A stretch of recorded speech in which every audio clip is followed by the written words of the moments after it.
Bienvenue sur le podcast Vegan Fighter France pour ce dernier épisode de l'année 2023. Aujourd'hui, on vous présente David, qui est un combattant de MMA professionnel de 45 ans et qui est vegan depuis 16 ans. C'est donc le doyen à la fois des vegans et des fighters actifs parmi nos invités.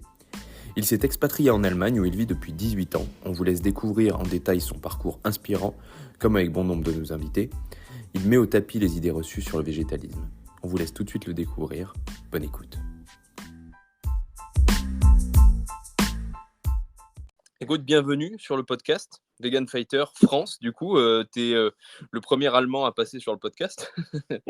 Encore français, mais ouais, français qui vit en Allemagne. Je suis pas encore T'es allemand. français qui vit en Allemagne. Je me demandais aussi, parce que tout était en allemand sur ta page Instagram, et tu nous parlais en français. C'était une de mes questions, tu vois. Ah ouais. Non, ça fait 18 ans maintenant que je suis en Allemagne. D'accord. Et d'où tu es originaire, toi, en France? Je suis né dans le Nord-Pas-de-Calais, D'accord. vers Béthune, à 1 heure de Lille. D'accord. Et j'ai vécu dans le Nord jusqu'à 13 ans et après, avec ma famille, on a déménagé vers Toulouse. D'accord, ok. Donc, tu as vécu aussi dans le sud-ouest un petit peu. Voilà, jusqu'à mes 27 ans. D'accord. Et à 27 ans, tu es parti en Allemagne, du coup. Voilà. Avant, j'étais dans l'armée de l'air, dans les fusiliers commando pendant presque 8 ans. D'accord. Sacré parcours. Ouais. Et alors, qu'est-ce qui t'a amené à partir en Allemagne à 27 ans? L'amour. L'amour. Voilà. Après l'armée, j'ai fait les vendanges à Toulouse en tant que porteur. Et là, j'ai rencontré une fille qui venait d'Allemagne, qui faisait une année sympathique en France, Tour de France. Et voilà, on s'est connus là-bas pendant 2 semaines. Et après, on a vécu ensemble quelques mois. Elle est tombée enceinte. Et pendant qu'elle était enceinte, elle a eu un petit peu de dépression, le manque de la famille, le manque du pays. Donc, on est retourné. Je suis parti avec elle en Allemagne. D'accord. Ok. Voilà. Et tu y es toujours, donc, du coup. Quel âge as-tu aujourd'hui? Là, maintenant, j'ai 45 ans. 45 ans. D'accord. Ouais. Alors, ça fait. Tu nous as dit que ça faisait 16 ans que tu étais vegan. Oui. C'est exceptionnel. Je pense que tu es la personne que je connais personne qui est vegan depuis plus longtemps que toi, en tout cas pas bien. Ok. Pas personnellement. Donc ça veut dire que c'est une démarche que tu as commencé en Allemagne, ou un petit peu avant, c'est ça? J'ai commencé végétarien avec, mon ex-femme que j'ai connue. On a fait 2 ans de végétarien et après, moi, je suis passé en vegan, oui. D'accord. Quel était le contexte en Allemagne quand tu décides de devenir vegan il y a 16 ans? Est-ce que c'est quelque chose qui était facile ou est-ce que c'était compliqué à l'époque? Compliqué, non. En Allemagne, ils sont déjà beaucoup en avance par rapport aux produits qu'ils font ici. Et bon, moi, après, je me sentais bien par rapport à manger des légumes et ouais, la viande, je m'en passais très bien, ouais. Oui, parce qu'on a un peu cette image de l'Allemagne. Alors, moi, je l'avais dit sur d'autres podcasts. Moi, je suis né tout près de la frontière allemande, je suis né à Forbach, en fait, peut-être que tu connais, proche de la frontière. Donc, on allait régulièrement un petit peu en Allemagne. Et c'est vrai que des produits véganes, même dans les restaurants, on en trouve depuis un peu plus longtemps qu'en France. Donc, c'est pour ça que je me posais cette question-là. Mine de rien, c'est quand même précurseur, hein, il y a 16 ans. Aujourd'hui, tout le monde sait ce que c'est qu'un vegan. Ouais, on savait pas avant. Moi, je savais pas non plus, sinon j'aurais commencé déjà depuis longtemps, hein. Ouais, parce que tu nous as dit depuis tout petit, c'est quelque chose qui t'intéressait déjà un petit peu, Ouais, je pense. les animaux. La question, c'est toujours pourquoi on devait manger les animaux, ouais. Ouais, est-ce que déjà petit, tu te posais la question pourquoi on les mange ou c'était Voilà, juste... oui. Ouais, d'accord. Je voulais pas, ouais. J'avais un petit peu de réticence quand c'était dans mon assiette, en fait. D'accord. Tu es également combattant de MMA Oui. depuis du coup, tu es 27 ans, c'est ça? Ou 28 ans, tu nous avais dit? Maintenant, combattant MMA professionnel, ça va faire 16 ans, oui. 16 ans, 16 d'accord. ans. Et ton parcours dans les arts martiaux, il a commencé bien avant ou c'est... Ouais. J'ai commencé avec la boxe française. Parce qu'à l'école, je devais un peu me défendre, quoi. J'étais la tête de Turc, on pouvait dire, le plus petit, un peu les cheveux longs, la peau fine, et on me disait toujours que je ressemblais à une fille, ça m'énervait. Et puis bon, à un moment donné, je me suis dit qu'il fallait que je me défende. Et là, j'ai commencé avec la boxe française, oui. D'accord, OK donc ta carrière professionnelle a commencé avec le MMA ou tu as un petit peu des combats Oui, oui, non. professionnels en boxe aussi? Non, pas de professionnel. J'ai fait 2, 3 combats en France en tant que boxe française. Mmh. Après, j'ai fait des petits combats à l'armée Ouais, de boxe. Mais bon, c'était pas professionnel, c'était juste comme ça. Et là, le MMA, je voulais déjà commencer parce que j'étais déjà fan. Hein, je regardais des DVD et tout. Mais bon, en France, c'était interdit ce sport. oui, Hein. oui, oui. Donc, dès que j'ai pu le commencer en Allemagne, j'ai commencé par le Bodukai. Je sais pas si tu connais.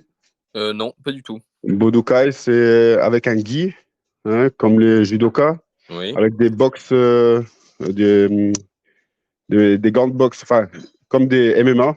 Hein, oui et c'est pas le truc et avec le les casques casque. avec une bulle, un petit peu? Il y a aussi, mais moi, j'ai fait sans la bulle. D'accord, Et là, j'ai fait 2 combats en Roumanie. ouais, J'avais perdu le premier à cause du stress et le deuxième, bon, j'ai tout donné. Là, j'ai gagné, oui, au deuxième round. Et après, j'ai vu que je pouvais faire MMA, donc j'ai commencé avec le MMA. Et depuis, je d'accord, reste au MMA, oui.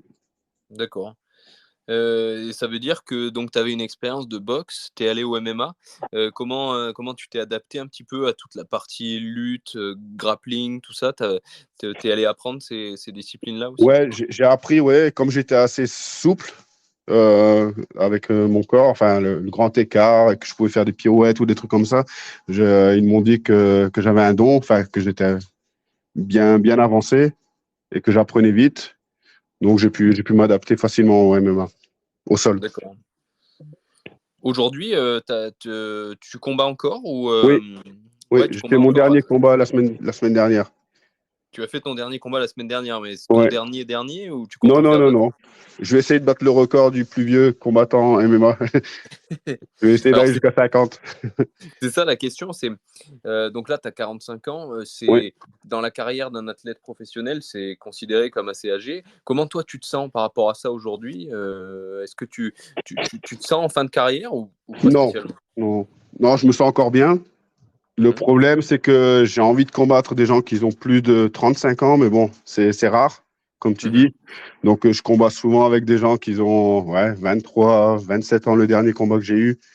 Bon, là, on sent quand même une différence. Hein, parce Ouais, que moi, quand tu as plus de questions dans la tête, moi, j'ai 3 enfants, j'ai des responsabilités, et les jeunes qui arrivent, ils ont pas tout ça. Hein. Ils font leur oui, sport, ils ont peut-être pas qu'ils travaillent encore ou qu'ils étudient juste. Donc, ils sont un peu plus, ouais, on peut dire un peu plus. Ils ont moins de questions dans la tête et ils foncent plus devant. d'accord. Ils ont moins de réticence ou moins de peur, ou je sais pas. Ouais. Et est-ce que, ils ont peut-être aussi moins de blessures? Est-ce que toi tu as accumulé un peu des blessures au cours de ta carrière ou tu as Non, réussi à te préserver un peu? non, je me suis cassé une fois le nez, mais ça, c'était à l'entraînement. Ouais, Sinon, au genou, une fois le ligament croisé, mais bon, sinon, rien qui est assez de. mauvais quand même, Comment? qui est assez mauvais quand même, comme blessure. Ouais, mais ça a été. 1 mois et demi après, je suis retourné à l'entraînement et D'accord. depuis, je touche du bois, c'est rien passé. Ouais, donc t'es pas, Moins. tu vas pas dans la cage avec tout un tas de blessures auxquelles tu Non. dois faire attention, quoi. À part le dernier combat, là, j'ai eu 2 jours avant un tour de rein Oui, et je me suis soigné chez un physio pendant 2 jours, mais bon, ça n'a pas suffi. Là, j'ai remarqué au deuxième round que je pouvais pas le faire, en fait, à cause du dos. C'est d'accord. dommage parce que j'avais presque gagné avec une clé de soumission à la jambe. Ouais, une clé de Il a presque tapé 3 fois. mmh. Ça a fait claque, mais bon, il n'a pas tapé. On a continué. C'était un bon premier round.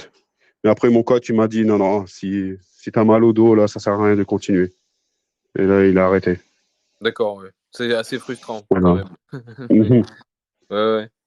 Bah, c'est vrai, surtout sur les clés de jambes, on a eu, un invité un peu bonus, je sais pas si tu avais vu sur notre page, on avait fait une petite interview avec, un des coachs du camp d'entraînement qu'on a fait en République tchèque il y a quelques Mhm. semaines avec Ben, mon pote avec qui on a ce podcast et un des professeurs, Thomas, qui est professeur dans une école de jiu-jitsu brésilien à Heidelberg, Mhm. Je sais pas si je prononce bien. Heidelberg, C'est aussi dans le sud de l'Allemagne, mais pas tout à fait proche de chez toi. J'ai regardé un petit peu. Et lui, il nous disait aussi que aux sélections ADCC auxquelles il participe régulièrement, en fait, les mecs ne tapent pas sur les clés de jambes, c'est très rare. c'est rare, Et, ouais. et ça casse souvent. Ça casse souvent et ça n'arrête pas forcément. Si le gars ne crie pas, ne manifeste pas une douleur extrême, Voilà. l'arbitre n'arrête On le pas ressent que forcément. après ça, hein. On le ressent Comment? que après. On le ressent Et que oui, on le sent après, qu'après. un Ouais, jour ou ouais. 2 jours après, Mhm. avec l'adrénaline pendant le combat. Ouais. C'est ça, ouais. D'ailleurs, ça fait peur parfois à l'entraînement parce que tu verrouilles ta clé de talon et tu forces, le gars ne tape pas. Donc c'est souvent toi qui t'arrêtes presque Ouais, pour pas lui casser quelque chose. voilà, ouais. Mais tu sais jamais du coup si ta technique, elle est parfaite ou pas. Parce que Ouais, jusqu'au moment où ça a fait claque. Parce que moi, voilà. j'ai eu un combat aussi, j'avais une clé de cheville, et le mec, il s'est retourné, il m'a tapé avec son pied dans la tête. Là, j'étais un peu KO, et ça, c'est interdit en MMA. Là, il y a eu une intervention de l'arbitre et qu'il a dit, bon, pause. Moi, je voulais qu'il soit disqualifié parce qu'on ne tape pas la tête quand on est à terre. Mhm. Hein, en MMA, c'est une des règles, des grosses règles qu'on ne frappe pas avec le pied. Bon, Quand on est à terre, on frappe pas avec le pied voilà, dans la tête. Ouais. voilà. Et bon, on a quand même continué, mais bon, au deuxième round, j'étais plus si motivé, hein, parce que je voulais aussi que mon coach dise quelque chose. Mhm. Bon, là, l'énergie était un peu partie. Et j'ai fait un autre combat, j'ai eu la même position avec la clé de cheville. Et là, ça a fait claque, parce que je me suis dit, cette fois-ci, j'attends pas, je fais. Ça a fait claque, il n'a pas frappé. Et j'ai prévenu l'arbitre. L'arbitre, il a dit non, il tape pas 3 fois, donc tu continues le combat. J'ai Mhm. remis un coup de rein, et là, il a tout de suite frappé, oui, 3 fois. Ouais.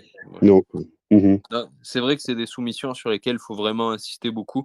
Alors que, ouais, bizarrement, les bras, je trouve que ça. Enfin, je sais pas ce que tu en ça penses, donne tout de suite. mais je trouve que les bras, ça tape plus vite en général. Ouais, Je sais pas pourquoi. ouais, Une fois que le bras est je sais pas. tendu, ça tape, quoi. Mhm. Ouais. Ok. Voilà. Non, et Donc, moi, avec mes 45 ans, je me sens encore en forme. J'ai aussi Mhm. ouvert ma salle depuis 6 ans en Allemagne, du côté D'accord, de c'est ton Nuremberg. business. Ouais. Ouais, non, je suis aussi concierge D'accord. dans une école maternelle, une crèche, depuis Mhm. 17 ans maintenant.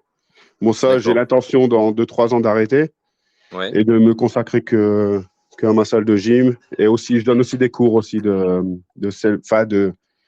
on peut dire comme ça, de combat dans des écoles.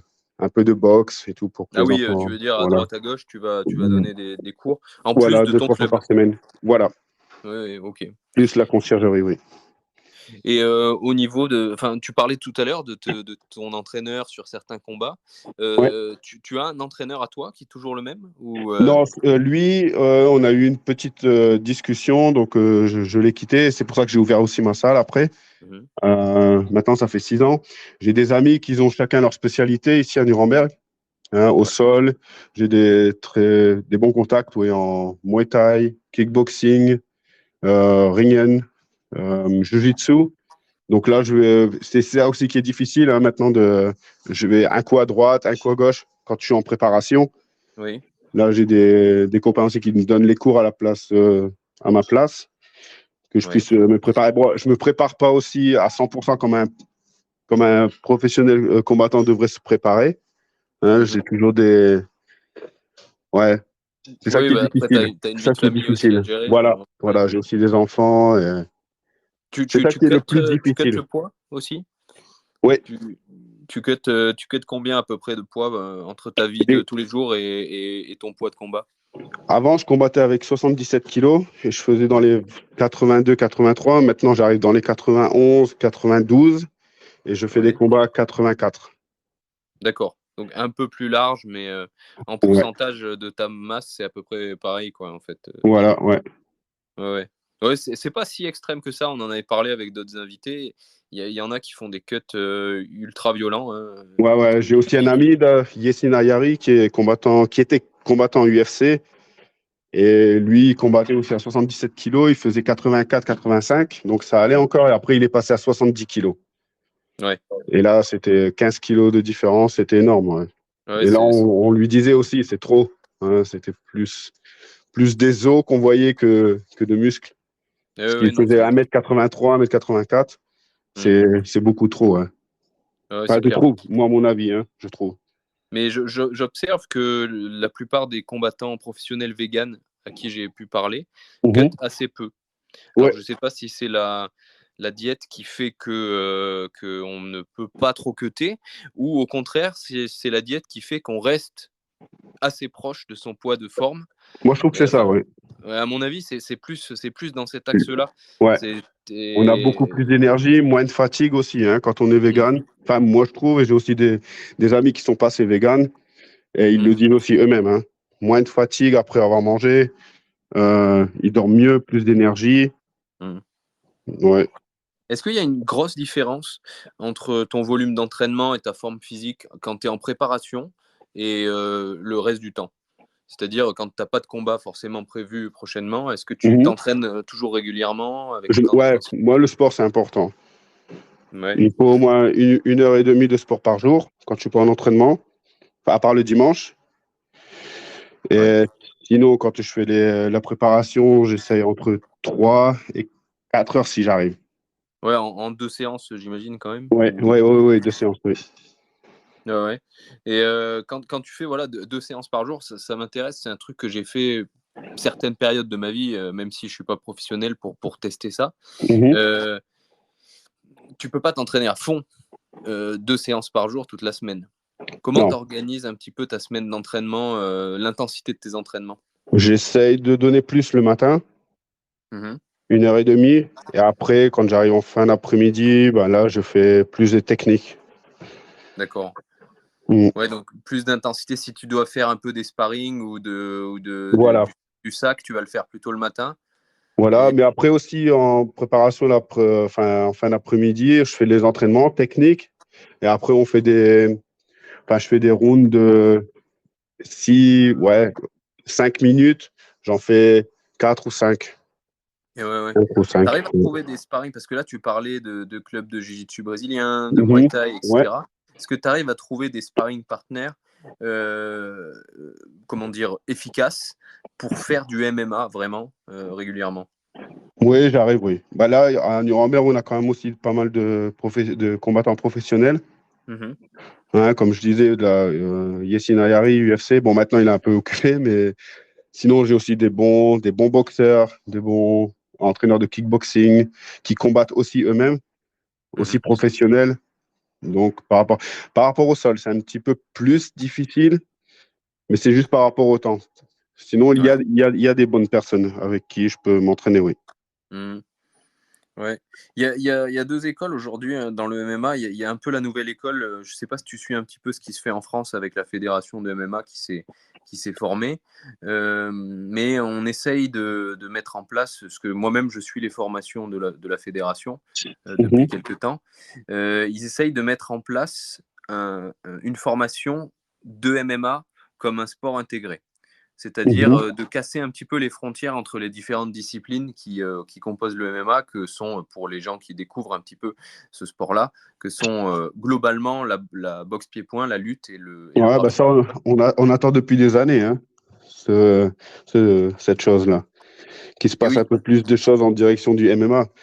Bah avant, moi, je trouve que c'était plus le problème politique. Hein, avec le MMA, on casse beaucoup de choses, hein, je trouve. Mais bon, tout parce à que fait. les gens, quand ils veulent s'entraîner, ils disent, ouais, on va faire le MMA. Et là, il y a du karaté, il y a du kickboxing, il y a de la boxe, il y a de tout. Exactement.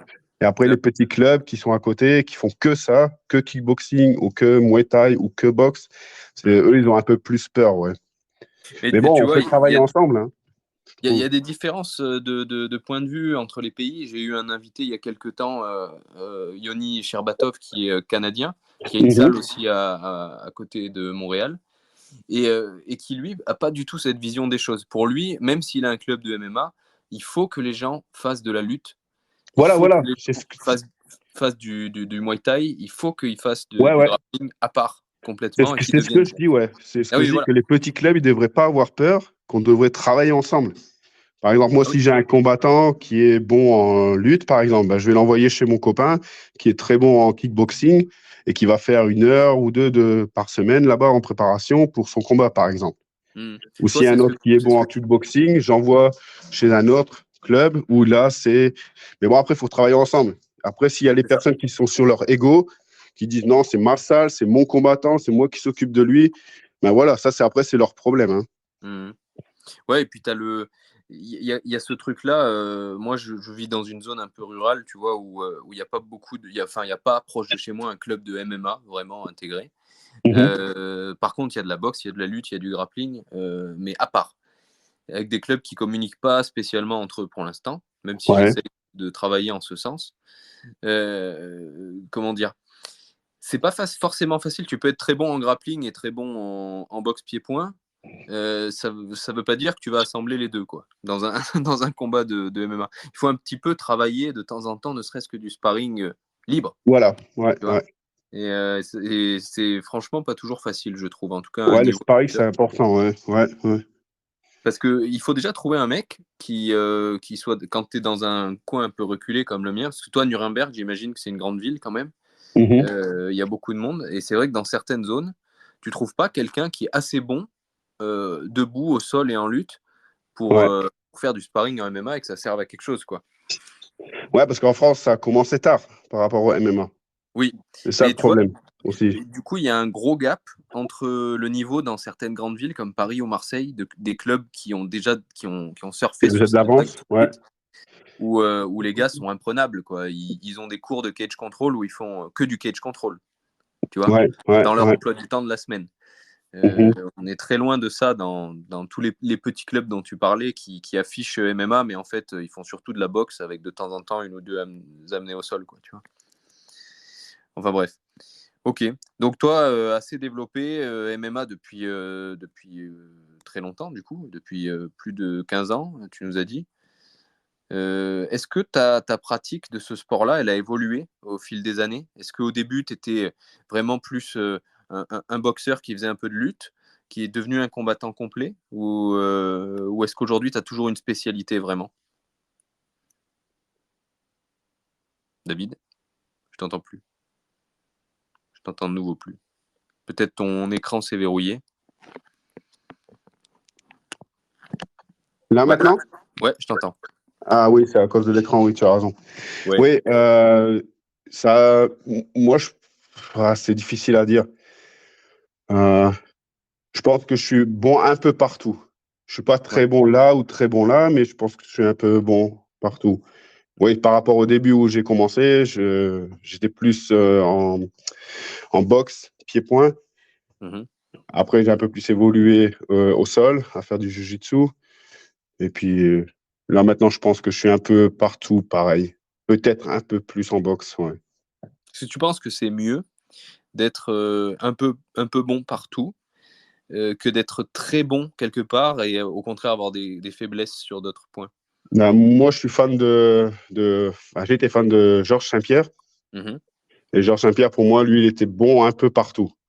Ouais. C'est pour ça qu'il a été très, très loin. Ouais. Il pouvait s'adapter à chacun style des combattants qui venaient du sol, du pied-point. Il a su s'adapter, je trouve. Tu analyses tes adversaires avant les combats un petit peu? Ouais, pas trop. Pas trop. Je regarde un peu. Tu t'adaptes Je regarde dans deux, le trois combat. combats. Après, je vois qu'il est plus en pied-point ou plus au sol. Et après, j'organise mon entraînement pas obligatoirement par rapport à ça. Non, J'aime mais pas par trop me contre, faire une le fixation game sur mon plan que tu vas adversaire. avoir en combat, il va être en fonction de ça. Si tu as un gros lutteur en face, tu vas essayer de l'avoiner à distance, par exemple?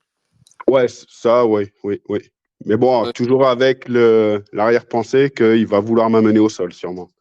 Oui, c'est Par sa exemple. spécialité, Ouais. donc ça fait partie des possibilités, quoi. Ouais. D'accord. Je voudrais revenir un petit peu sur ton alimentation. 16 ans de véganisme, c'est un gros retour d'expérience. Est-ce que tu as eu, au moins au début, et peut-être plus tard, est-ce que tu as eu des carences, des problèmes qui se sont déclarés sur ta santé? Moi, non. Jamais? Non, j'ai juste su qu'il fallait prendre un peu plus de B12, par exemple. Ouais, vitamine B12, ouais. Voilà. Mais sinon, pas trop. Mais c'est intéressant parce que, tu sais, tu as déjà dû avoir ce genre de remarques. Quand tu dis à des gens que tu es vegan, que tu es devenu vegan, surtout quand Oui. ça vient juste d'arriver, pour les personnes qui nous écoutent, qui ont fait cette transition depuis peu de temps, on te dit, ouais, mais tu vas avoir des problèmes. Et au bout de 2 ans, on te dit, oui, mais 2 ans, c'est pas assez long, tu auras des problèmes dans 5 ans. Et au bout de 5 ans, tu auras des problèmes dans 10 ans. Donc là, merci David de témoigner, parce que toi, ça fait 16 ans. Ouais. 16 ans, tu n'as toujours pas eu de problème. Il y a toujours des gens qui vont te dire que tu les auras dans 20 ans. Hein. Bon, Ouais, bah après, nous, on peut dire aussi la même chose par rapport aux statistiques, par rapport aux études qui sont faites, que les gens, et ça c'est prouvé, hein, que les gens végétariens ou véganes ont moins de cancer, par exemple, à l'âge de 50 ou 55 ans, par rapport aux produits laitiers et par rapport à la viande. Mais bon, les gens, ils veulent pas croire. Hein. C'est ça le problème. Ils s'intéressent pas non plus. C'est un peu comme, comment dire, pas comme une secte, mais c'est un peu un mouvement qui est, quand on est depuis petit, qu'on apprend à l'école, ou les parents, les grands-parents qui disent il faut manger de la viande pour être fort comme un lion, pour être fort comme un tigre, ou je sais pas quoi. Et après, ça reste. Hein, et on croit ça. Oui. Après, si on s'intéresse un peu plus, on voit que notre organisme n'est pas fait pour manger de la viande. Notre intestin, par exemple, qui est, ouais, mais voilà, là, on peut discuter pendant des heures. Moi, je me suis beaucoup intéressé. Et après, on regarde par exemple, les animaux qui sont très forts, c'est les chevaux, les gorilles, les éléphants. Hein, Ouais, très eux, massif et ils aussi. mangent, ouais, très massifs, très endurants. Et qu'est-ce qu'ils mangent? Ils mangent que des plantes. Hein, c'est pas les animaux les plus forts, comme on dit le lion. Le lion, en général, il dort tout le temps. Hein. Et c'est la lionne Ouais, qui chasse nous seulement quand ils ont faim. bien sûr. Mais bon, après, c'est les gens aussi, ils doivent être un peu plus s'intéresser. Les politiques aussi, ils devraient un peu plus dire quelque chose. Mais bon, je pense que c'est peut-être fait exprès aussi. Ah, c'est possible. Il y a des aspects financiers qui sont en jeu Voilà. aussi. On en parlait dans un dernier podcast, je sais plus si c'était avec Nico ou avec Cyril, un des deux derniers, où on disait que l'industrie du lait, en tout cas en France, elle doit écouler ses produits. Voilà. L'État est impliqué Ils ont là-dedans aussi, fait parce qu'il y a beaucoup des implications financières. d'investissements. Voilà, c'est ça. Voilà. Donc il n'y C'est a pas ça. que l'envie d'améliorer la santé des gens Non. qui jouent, loin de là. Il y a aussi des aspects financiers qui font qu'on se retrouve avec de la publicité qui est ciblée sur certains produits qui sont pas forcément bons pour nous, quoi. Mhm. Et l'industrie pharmaceutique, ils veulent aussi qu'on soit malade. Hein. Bien sûr. Hein, moi, j'ai besoin de rien. Je suis pratiquement jamais malade. Hein. Ouais. Tu prends des compléments alimentaires, à part la vitamine B12? Euh, comment on dit? Ingva. On dit ça aussi en France? Non, c'est quoi? Ah, comment on dit en France, Ingva? Oh. Je sais pas du tout, c'est quoi? C'est des vitamines, C'est du fer, peut-être, je sais pas. le fer, non, j'en prends pas obligatoirement. J'ai mon ami là qui cherche, comment on dit en français, Ingva. Mais ça, on en trouve aussi dans les aliments. Hein. Ils mettent ça Ouais. aussi. C'est. Hein? Ah, gingembre. Gingembre. Ah, du gingembre, ouais, Ouais. d'accord, ok. Comme je parle Ouais, très rarement français ici, j'oublie les ouais, mots. Alors maintenant qu'il me dit, ouais, gingembre, ouais. ouais, d'accord. Du gingembre, Gingembre, les algues aussi. Ça, ouais. des fois, j'en prends. Puis voilà, quoi. Pas de protéines en poudre, Ah, des fois. Ah, des fois. Ouais. Quand je déjeune pas, Il je me prends un verre, mais bon. y a pas de mauvaise réponse, hein. Il y a plein d'athlètes qui prennent des Ouais, protéines en ouais, poudre, ouais. même pas vegan, hein. Et ce qui est cool, c'est qu'il y a de plus en plus d'athlètes qui sont pas du tout véganes, qui optent pour des options végétales pour leurs Végétal. compléments alimentaires. Parce Ouais, que finalement, ils se rendent compte qu'ils les digèrent mieux. ouais. Bah, Ce qui ouais. devrait mettre la puce à Ça l'oreille à joue. beaucoup de gens. Ah, beaucoup, ouais. Bah, après, il y a eu The Game Changer of Netflix. Oui, Je sais pas si tu connais. bien sûr. Voilà, hein, là, on voit déjà les sportifs qui sont très connus et qui sont très bons et qui sont véganes. Il y avait aussi avant Carl Lewis. Je sais pas Oui. si ouais, Carl Lewis, lui aussi, il était vegan. Mais bon, là, on n'en parlait pas trop encore à ce temps-là. Hein. Je sais. Les sœurs Williams, qui sont aussi véganes. tout à fait. Ouais. Il y a C'était beaucoup les de. exemples qu'on avait il y a une dizaine d'années et il y avait peu d'exemples et on les sortait un peu en boucle. Mais oui, il y avait ces noms-là qui revenaient. Aujourd'hui, il y en a beaucoup plus. Et je pense que c'est surtout que les gens osent maintenant le dire beaucoup Voilà, plus. voilà. On se cache plus, ouais. Ouais, Ouais. c'est ce qui est très bien. Ce qui est très bien. C'est pendant longtemps, comme tu disais, il y avait ce cliché de il faut manger de la viande pour être fort. C'était associé à une marque de virilité quelque part. Voilà. Mhm. Euh, et c'est malheureusement, c'est toujours un peu le cas. Et toujours, ouais. Mhm. Ouais. Mais après, les gens comme toi ou comme les frères Font que j'ai eu en podcast aussi, si tu connais pas, je te laisse regarder sur notre Ouais, je page. regarderai, ouais. Alex et Nico Font, ils sont tous les deux champions du monde de Muay Thai. Donc épisode Mhm. 12 et 22, je crois. 12 et 22, ouais, ou 23 peut-être, Ok. je sais plus. Deux frères jumeaux, et pareil, ils sont à fond dans le Muay Thai, dans le MMA. Ils assument complètement leur véganisme, ils le mettent en avant. Et Mhm. c'est tout à leur honneur, comme les autres invités. Tu es le 25e invité sur le podcast. Et Mhm. le dernier de l'année, on a commencé ce podcast début 2023. Donc, on clôture la saison avec cet épisode qu'on est en train Mhm. d'enregistrer. Ah, merci Et, beaucoup déjà aussi pour l'invitation.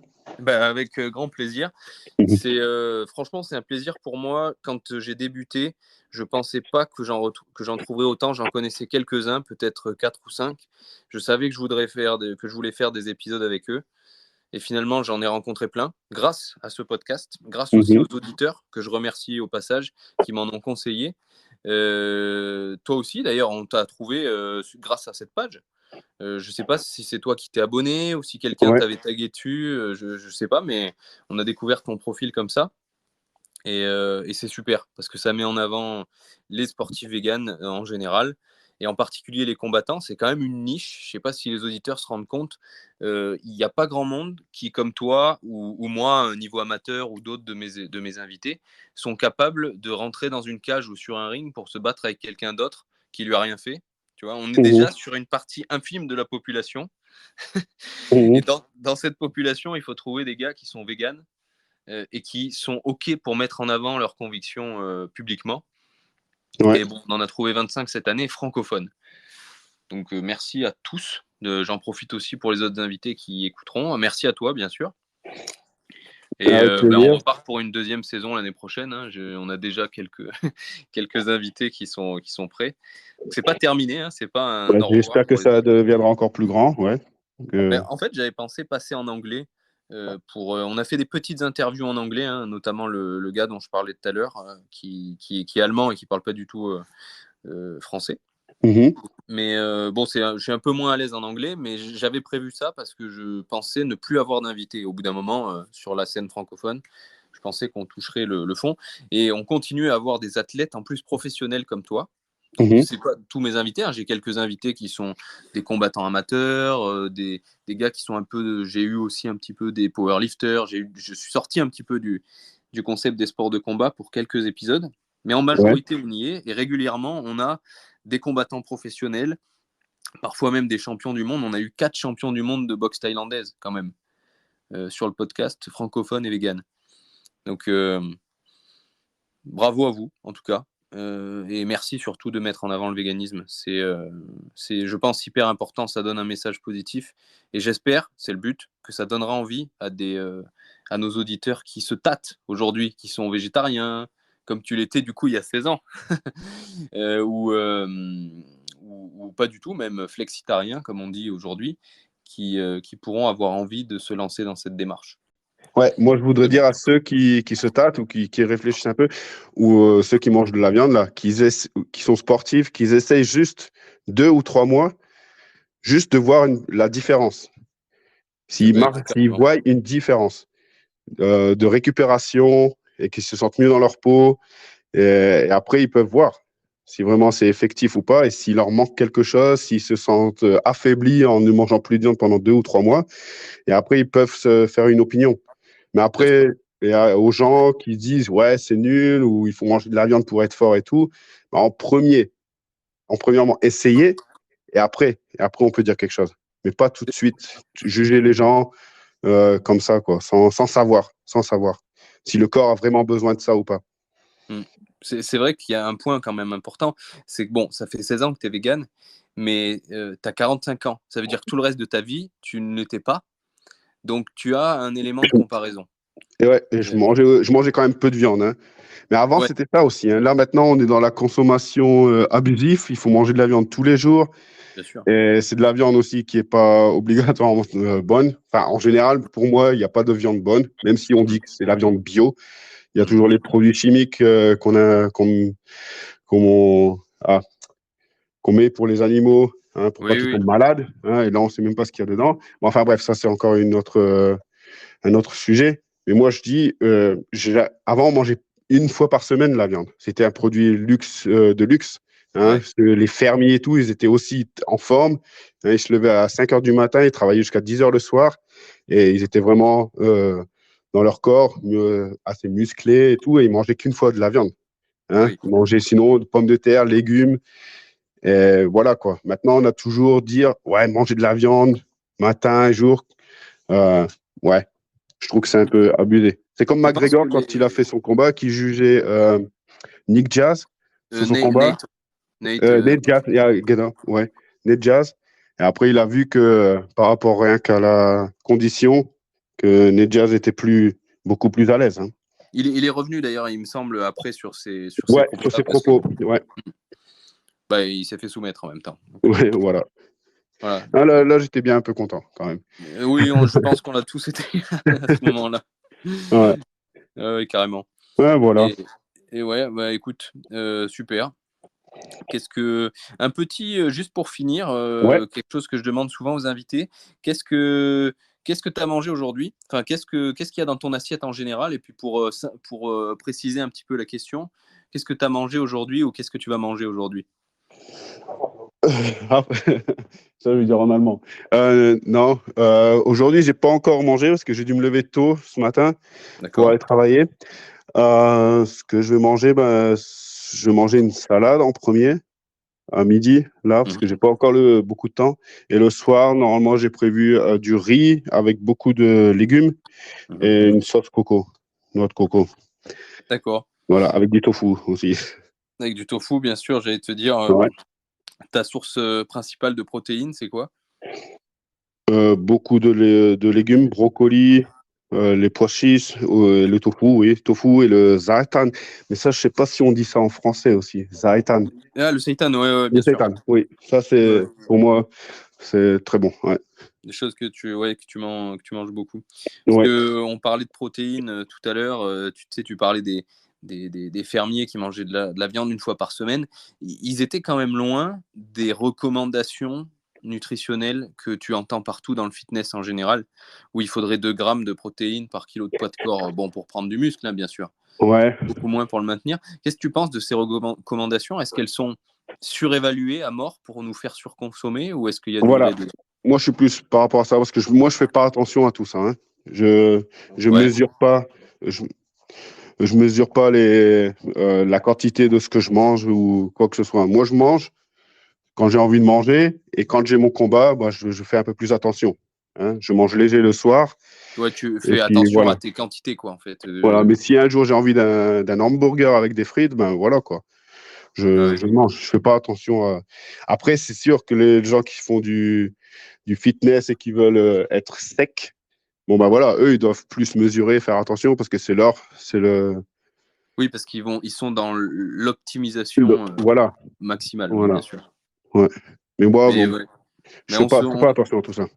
on se posait la question dans le dernier podcast avec Cyril, qui est coach aussi. Euh, Quand tu traques un petit peu tout, c'est-à-dire que tu comptes tes calories, tes protéines, tes lipides, tes glucides, etc., une fois par an ou une fois toutes les 3 semaines, ou peu importe, à intervalles réguliers, et que pendant des périodes, tu ne les mesures pas, parfois, tu te rends compte que tu as dévié, que tu manges beaucoup plus ou que tu manges beaucoup moins. Mais si ton corps il n'a pas du tout changé et que tu te sens exactement pareil, ça montre quand même que c'est pas si important que ça, en Non, fait. Voilà. Et donc il faut effectivement, plus ça va, plus je me dis que tout ça, c'est un petit peu du marketing aussi. voilà, voilà. Ouais, je pense aussi, je pense aussi. Ouais. Ok. Écoute, David, il va falloir que je retourne travailler. On s'est fait un Ok. épisode peut-être un peu court. À l'occasion, peut-être, on pourra s'en refaire un autre. Avec plaisir. En tout cas, merci pour ton partage. On reste en contact. Et ben, je te dis à bientôt. Ben, merci à toi et bon courage encore pour votre équipe et puis que ça avance bien, ouais, Merci beaucoup. par On te rapport au tiendra au véganisme. courant si on bouge un petit peu en Allemagne. De toute façon, nous, on va essayer de voyager un petit peu plus l'année prochaine pour aller un peu voir nos invités. Alors, Ok. je ne peux pas te dire quand parce que ça dépendra de mon travail aussi. Parce que je rappelle aux auditeurs que Ben et moi, on est complètement bénévoles sur le podcast et sur la page. On a tous les deux un boulot à côté. Donc, on Ouais. fait en fonction sur nos vacances, sur nos congés, pour Mhm. produire du contenu, des vidéos aussi. Moi, j'aime bien mettre les gants avec les invités quand c'est possible, parce que les auditeurs, ils aiment bien aussi me voir me faire défoncer par les invités. Voilà. Donc voilà. Ok. Ouais, bah, Eh tu ben, me écoute, redis, recontacte-moi, et puis si un jour tu es sur Nürnberg, eh ben, tu me dis, et puis par rapport au logement ou quoi que ce soit, ben, il n'y aura pas de problème. avec Hein. grand plaisir. Je pense que je combinerai parce que, comme je t'ai dit, j'ai de la famille du côté de Sarrebruck, enfin Mhm. côté français, mais du côté de Sarrebruck. Donc si je viens pendant une semaine ou deux par là-bas, j'essaierai de faire une petite jonction par chez toi. Voilà, et essaye de voir par rapport aux organisations qui se passent ici en Allemagne. Hein, il y a beaucoup d'organisations, ouais, une fois tous les 2, 3 mois, euh, avec des combats professionnels MMA. Mhm. Donc, ce serait, ouais. Bah oui, tu veux dire En pour France, en venir France, voir. en France, je sais pas, ça se passe bien les organisations? Il y a Ça se beaucoup de développe de grands. plus en plus. Je pense que la fédération, Factory, hein, MMA Factory. MMA Factory et même dans comment dire, les équipes de Nice, de Marseille, etc., se développent de plus en plus aussi Ouais. et se voient sur les cartes des grosses organisations, mais c'est surtout les organisations amateurs qui se développent, enfin l'organisation amateur qui se développe énormément pour essayer de dénicher de nouveaux talents, Ouais, avec ouais. notamment la MMA League qui est organisée, qui a été organisée là récemment chez mon premier invité Ludovic Parera, qui fait partie de la fédération Mhm. de MMA, qui est un des pionniers aussi en France.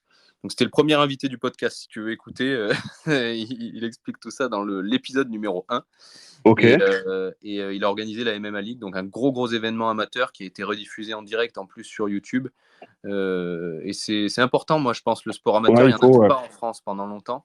Ça veut dire que Mhm. les gars, comme lui d'ailleurs, comme Ludo dont je parlais, allaient à l'étranger, en Bulgarie, je sais pas où, pour se faire casser la gueule pour 50 euros, tu vois, sans aucune structure sérieuse. Ouais. Et aujourd'hui, on a des vrais entraînements structurés, une vraie fédé avec un suivi médical sérieux et des événements amateurs qui permettent à quelqu'un comme moi ou quelqu'un qui débute, plus ou moins dans ce sport-là, d'aller combattre des gars de son niveau. Et Ça, c'est c'est important. bien. Ouais. C'est bien. Il était temps, hein. Ouais, Il était temps qu'on carrément. ait une autre image du MMA, ouais. Et je pense que ça va propulser le MMA français et on va dénicher des talents qui jamais seraient sortis de Ouais, France, quoi. on en a On n'est déjà pas pas mal, prêt à hein. Ça a été porter. vite, hein. Ça a été vite, hein. Ce qu'on a vu là à l'UFC, déjà, Déjà, ouais, c'est un c'est point. pas mal. Mais pourtant, ça, c'est des mecs qui s'entraînaient déjà avant la légalisation du MMA, tu vois. Ouais, ouais, Donc, maintenant que tu as des jeunes qui vont, tu vois, il va y avoir des jeunes qui sont rentrés dans un club de MMA à 10, 12 ans, ouais. tu vois, et qui se sont entraînés pendant 10 ans avant de rentrer sur la scène professionnelle dans un vrai club de MMA à faire que du MMA. Et je pense que là, ça va faire mal. Ça va faire, ouais. Espérons-le. Surtout que nous, en point de vue combat, en France, on est quand même pas mal vu, hein. Oui. Par rapport au Muay Thai déjà, au kickboxing. On a eu Jérôme Le Banner. On a eu aussi Karl Amoussou. Karl Amoussou, j'étais aussi Oui. fan de lui. Hein. C'est dommage Oui, qu'il n'a qui pas eu a sa fini place sa à carrière l'UFC, il y parce a que peu, lui, ouais. il aurait vraiment mérité sa place à l'UFC. Tout à fait. Mais bon, Ouais. ouais. Bon, sur ce sera le mot de la fin. Ok, Merci à toi et je te dis à bientôt. merci à vous. À bientôt. Salut. Ciao.